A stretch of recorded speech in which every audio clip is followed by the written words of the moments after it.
नमस्कार, आप देख रहे हैं टुडे 24 न्यूज और मैं हूं आपके साथ सपना मद्देशा।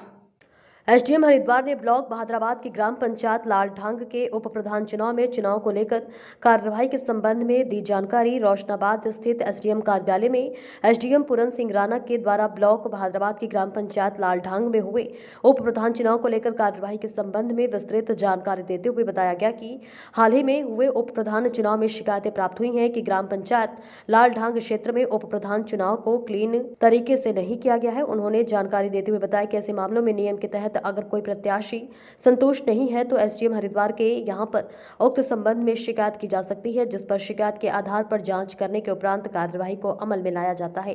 उन्होंने कहा कि अगर वोटों की गिनती में गलती की गई है तो उसके आधार पर कार्यवाही होगी। यदि आधिकारिक स्तर पर गलती हुई है तो उनके अनुसार कार्यवाही को अमल में लाया जाएगा और प्रत्याशी के द्वारा की गई समस्या का समाधान किया जाएगा। मुसम्मिन अंसारी। क्या है? जी सर, अब 16 तारीख को ग्राम लालढांग में चुनाव हुआ था उप प्रधानी के लिए, जिसमें टोटल मेंबर 15 थे। 15 में से सर 8 मेंबर मेरे साथ थे, लेकिन वहाँ जब मतगणना हुई है तो उसमें 7 मत निकले हैं और 1 मत गीता जोशी को मिला है। और उसमें इन लोगों ने पता नहीं क्या हुआ है, वहाँ पे पूरी मेजॉरिटी मेरे साथ थी, 8 के 8 वोट मेरे साथ थे, लेकिन मतगणना में 7 ही निकले हैं। तो मैं चाहती हूँ कि ये चुनाव दोबारा होना चाहिए और इस संबंध में मैं अभी डीएम साहब और एसडीएम साहब से भी मिली हूँ। उन्होंने 1 महीने के अंदर अंदर ये बोला है कि आज आप पिटीशन फाइल कर दो और हम इस पर पूरा आदेश करेंगे कि दोबारा चुनाव हो जाएंगे। तो दूसरा कैंडिडेट जी, उनको भी 7 ही मत मिले हैं और मुझे भी 7 ही मत मिले हैं। मतलब जो आरोप है सर वो गोली के आधार पर किया है, जो गोली चुना हुआ है, और मैं उसको मानती नहीं हूँ, मैं उसको एक्सेप्ट नहीं करती हूँ। तो जांच की बात, जांच हो इसमें और दोबारा चुनाव हो, मैं सिर्फ यही चाहती हूँ। अभी हमारा ब्लॉक है बहादुराबाद है, तो उसके अंतर्गत अभी उप प्रधान के चुनाव संपन्न हुए हैं। तो उसी के रिगार्डिंग कुछ लोगों के द्वारा एक कंप्लेंट पुटअप किया गया है कि लालढांग जो ग्राम सभा है, तो उसमें जो चुनाव प्रक्रिया हुई है वो नीट एंड क्लीन तरीके से नहीं हुई है।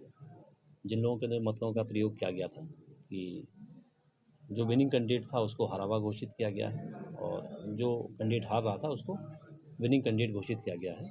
तो उसमें कुछ पेपर सबमिट किए गए हैं कुछ मेंबर्स के द्वारा और जो एडवोकेट साहब हैं उनके साथ में, तो उनको उनसे वार्ता की गई है, क्योंकि इसमें जो प्रोसेस है, एक अगर कोई व्यक्ति चुनाव प्रक्रिया से सेटिस्फाइड नहीं है तो उसमें आप पिटिशन एसडीएम के यहाँ फाइल कर सकते हैं। जो उप प्रधान है और प्रधान का जो चुनाव है उसकी पिटिशन एसडीएम हरिद्वार के यहाँ दायर होती है। तो उसमें अगर देखा जाएगा दोनों पक्षों को सुनकर, जो उसमें रिटर्निंग ऑफिसर रहे होंगे, आरओ रहे होंगे और जो विनिंग कैंडिडेट है, और तो दोनों पक्षों को सुन के अगर लगता है कि प्रोसेस ठीक से अडॉप्ट नहीं किया गया है या मतगणना ठीक से नहीं हुई है तो उसके अकॉर्डिंग कार्रवाई की जाएगी। सर क्या कार्रवाई चीज़ें हैं, अगर काउंटिंग को लेके मतपत्रों की ठीक से गणना नहीं की गई है तो इसको काउंटिंग के बेस में लिया जाएगा।